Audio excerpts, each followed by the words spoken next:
ఎటువంటి వాడికి ఇబ్బందికరమైన ఫలితాన్ని ఇస్తుంది. ఈ రెండింటితోనే మీరు అర్థం చేసుకొని మీరు ప్రవర్తిస్తే, ఎందుకంటే వచ్చే సంవత్సరం ఇంకా మీకు ఆ పేరు వింటేనే మీరు భయపడతారు.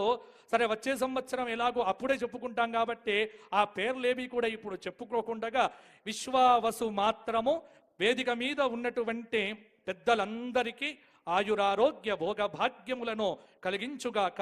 మా ధర్మపురి లక్ష్మీ నరసింహుడి యొక్క పరిపూర్ణ కృపా కటాక్ష వీక్షణ సౌభాగ్యము, యాదగిరిగుట్టలో ఉన్నటువంటి పంచముఖ లక్ష్మీ నరసింహ దివ్య అనుగ్రహము, వేములవాడ రాజరాజేశ్వరుడి యొక్క కరుణ, అలాగే అద్భుతమైనటువంటి అలంపురం జోగులాంబ తల్లి యొక్క అనుగ్రహ విశేషాలు, తెలంగాణలో అద్భుతంగా ఉన్నటువంటి మహంకాళి అమ్మవారు, అలాగే పెద్దమ్మ గుడి, ఒకటేమిటి రెండేమిటి, దేవాదాయ ధర్మాదాయ శాఖ.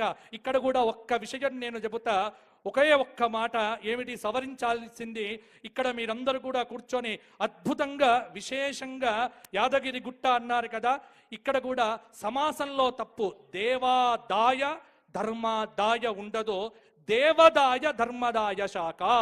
కాబట్టి ఆ దీర్ఘము తీసి పెట్టుకుంటే బ్రహ్మాండంగా ఉంటుంది అని నేను విన్నవిస్తూ, చక్కటి అద్భుతాలు ఈ సంవత్సరం జరగాలి అనుకుంటే విశేషమైనటువంటి యాగాలు క్షేత్రముల యందు జరగాలి, విశేషమైన కుంభాభిషేకాలు జరగాలి.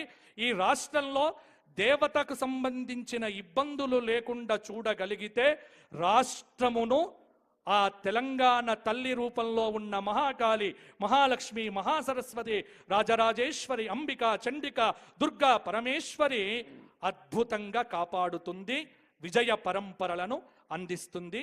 విశ్వావసు